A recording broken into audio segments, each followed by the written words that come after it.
That's Brian Duncan, Hark the Herald Angels, sing as we get into the Christmas spirit here on Focal Point, 888-589-8840. Glad to have you weigh in. Anything we've talked about, anything that's current in the public landscape, cultural war, political landscape, we're happy to entertain phone calls on that. So invite you to call in. 888-589-8840 is the number to call. Let's grab a call before we get back into content. Let's go to Stephen in New Albany, Mississippi. Stephen, you're on Focal Point with Brian Fisher. What's on your mind? Hey, Brian. Hey.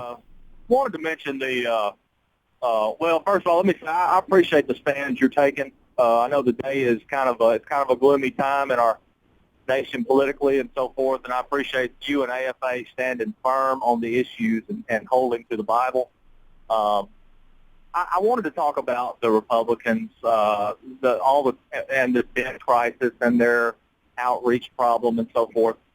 With the debt crisis, I don't really see any possible good outcome for the Republicans in the public I think you're as right. a whole, because the media, no matter what they do, the media is going to carry the water and just send out the message of the Democrats. Mm-hmm.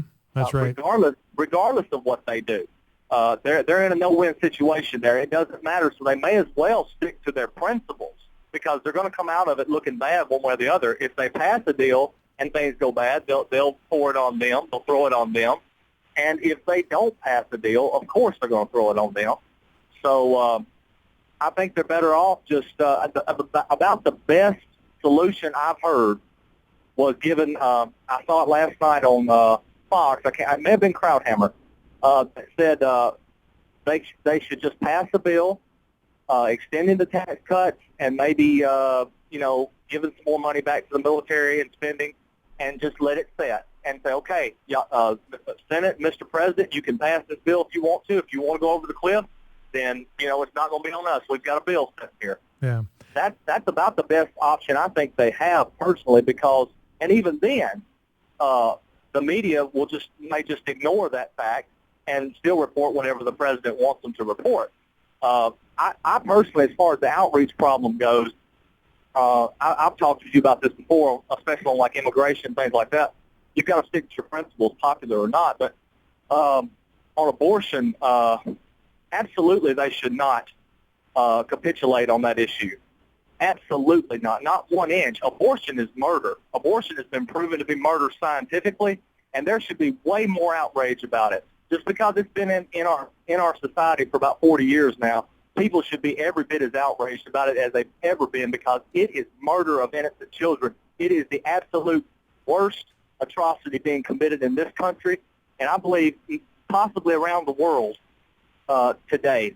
And I appreciate the call, Stephen. Thank you for that. And, this is the thing that Republicans want to get away from. I read more stories and columns and op-eds this morning about how Republicans need to drop the social issues. These are divisive.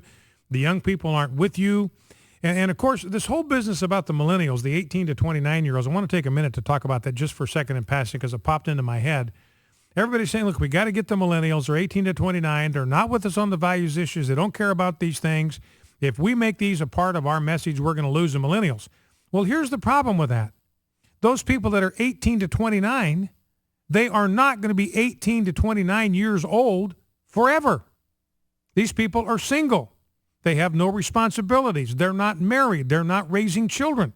There's something that focuses the mind and the heart when you get married and you have children and you have a family that you're responsible for. You become dramatically more conservative. My favorite definition of a conservative is a liberal with a 16-year-old daughter.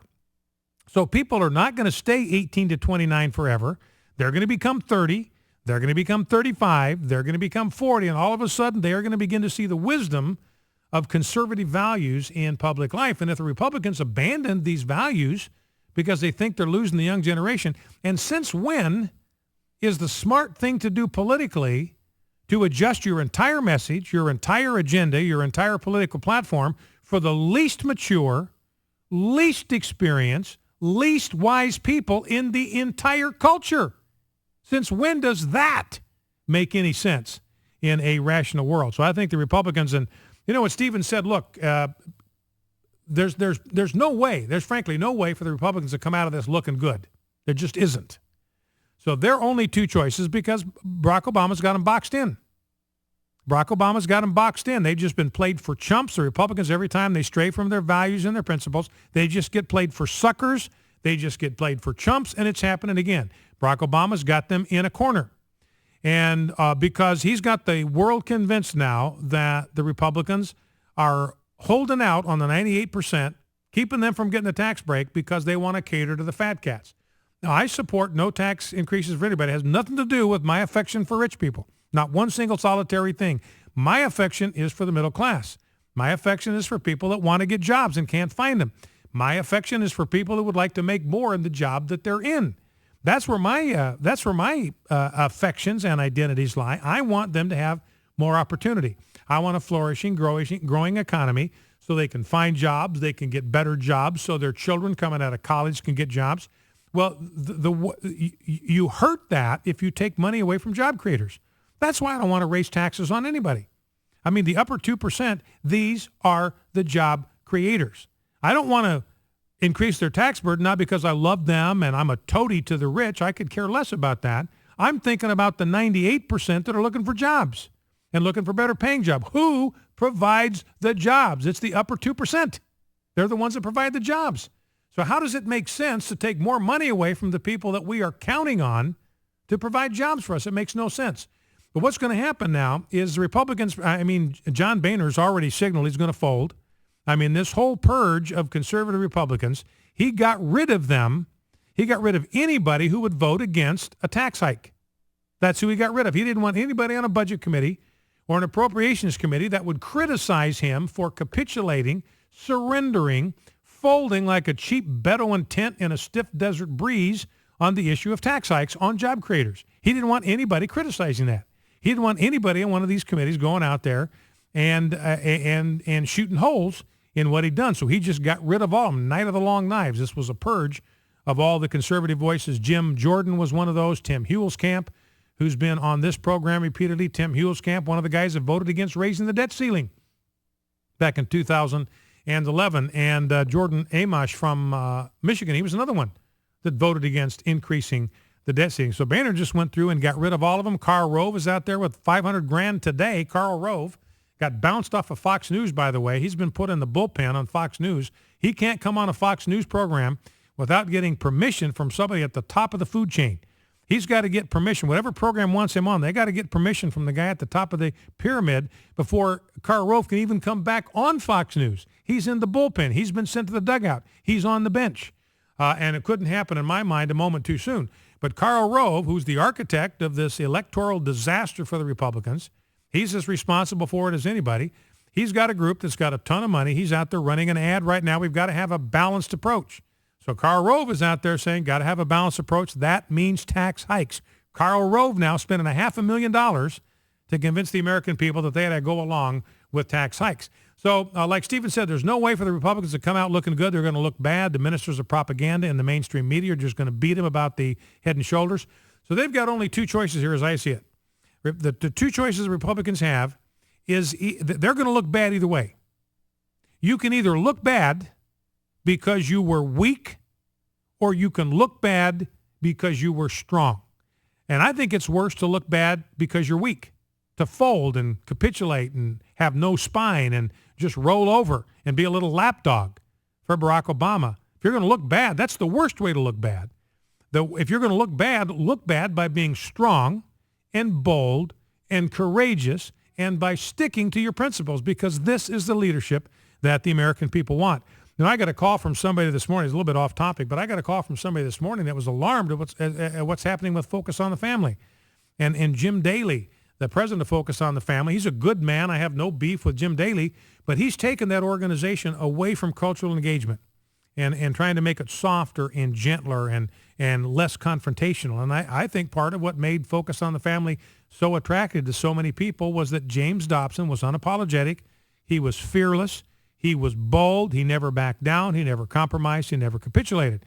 And this caller that talked to me this morning was distressed by what's happened at Focus. She loves Focus on the Family. They have given faithfully to Focus on the family over the years, and she's now very alarmed and disturbed and agitated. She said she and her husband had a hard time sleeping. When they read some articles on this, they had a hard time getting to sleep because they were so upset at the fact that here's a organization that's been a strong ally in the culture wars that's now muting its voice. And they said it's liable to make a difference in where their giving goes, because the American people are looking for strong voices, courageous voices, unbending voices, particularly at this time. That's what the grassroots is looking for, and John Boehner sending a completely different signal. Well, let's go to Jake in Waco, Texas. Jake, you're on Focal Point with Brian Fisher. What's on your mind? Well, Brian, after that sermon, a lot more than what I had on my mind when I originally called. But yeah, amen, brother. I hope you'll yield your pulpit to me for a couple of seconds. Sure. I sometimes have to wonder if you don't sit up at night and try to come up with all these great pithy analogies that you come up with, because a cheap Bedouin tent in a strong desert wind, that's pithy. I think that about describes 95% of the entire GOP, to be honest with you. Yeah, well, I'm afraid you're right. I'm right there with that young lady you just referred to, that caller from this morning. My wife and I have been given to that organization for years, subscribe to their magazines and buy from their stores and send them gifts. So we ceased all of that. And, of course, all of those funds now we just added to what we give to AFA. But I started noticing that a year and a half ago in their publications and such. Yeah, that's been coming for some time. Anyway, go ahead. I got about 45 seconds, so get to your point. Okay, because neither of those are why I called. You just got me lit up there. I was just going to give you an opportunity, invite you to make an analogy, since you're so good at it, with this whole war on Christ and the whole takeover of Christ's birthday, and want to reap all the benefits of Jesus Christ's birthday, and yet take him out of it, and the whole Gillette soundbite. What if we all get together and show up at his next birthday, and then we just take over the party and just say, hey, it's not about you. It may be a day that you were born, but who gets started? It's our. We're here for the party, and just let us have this party. We eat all the cake. And we're going to celebrate your party, Penn Jillette, but we're not going to mention your name. We're not going to let anybody bring gifts to you, not let anybody sing happy birthday to you. Focal Point AFR Talk, back in 2.